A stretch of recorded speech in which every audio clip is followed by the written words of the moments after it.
Now, after the Republican convention, there were some polls that came out that showed some big trouble for Hillary Clinton.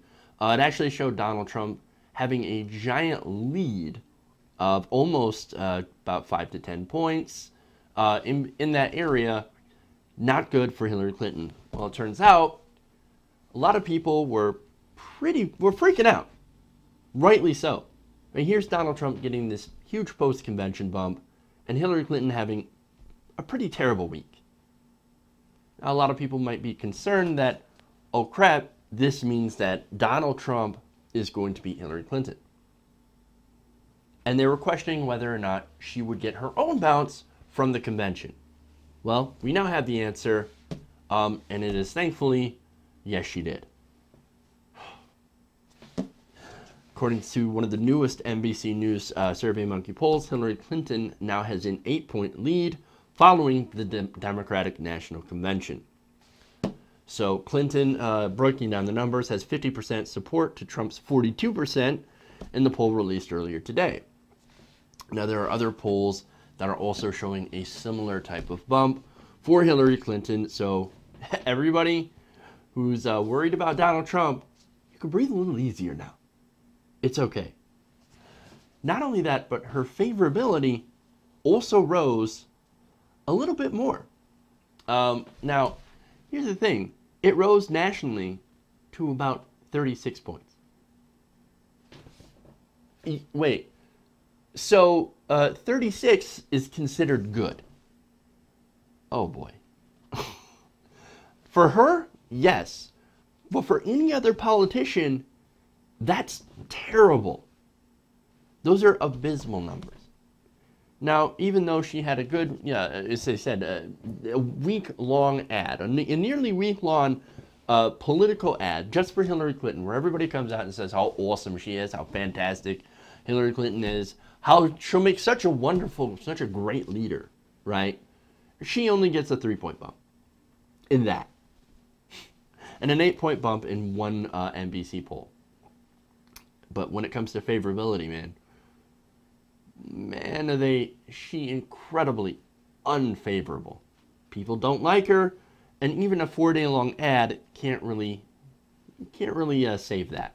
So one thing that they did right in the convention, as pointed out by Cenk Uygur of the Young Turks, is that they made the other half about the convention about Donald Trump.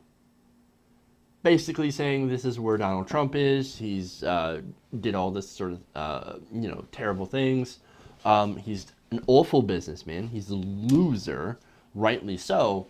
And so, pointing that out, look, if you make the election about Hillary Clinton, she's going to lose. If you make the election about Donald Trump, he's going to lose.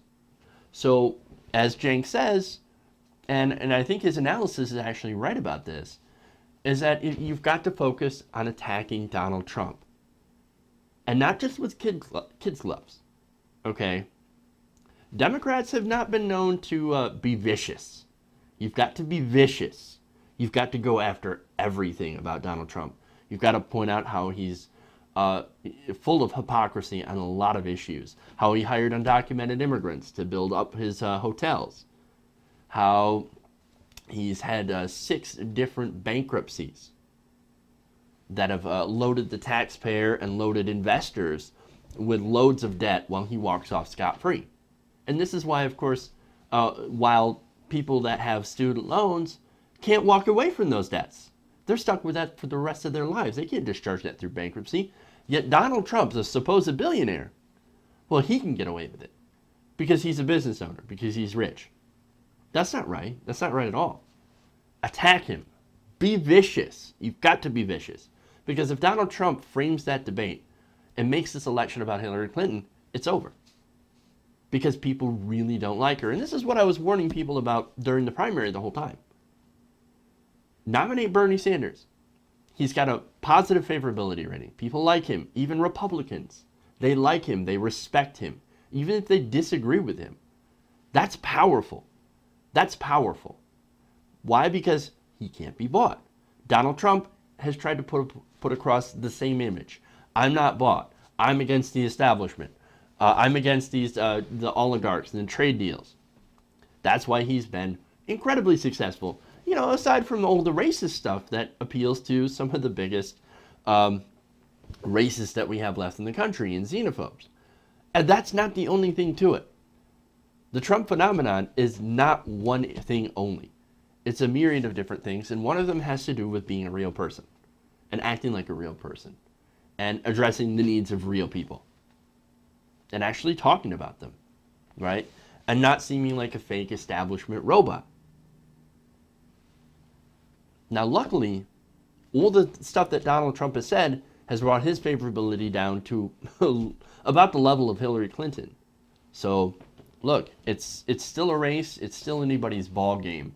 But at least right now, Hillary Clinton has a lead. So we don't have, you know, so we might not end up with Donald Trump, which I can guarantee would be even more of a disaster than Hillary Clinton. Hillary Clinton is 5% change, okay? Yes, probably some fracking. Yes, terrible trade deals. All that stuff. That's incredibly true. Yes, probably a war, which isn't great, by the way. But then you also have Donald Trump, where you don't know what's going to happen.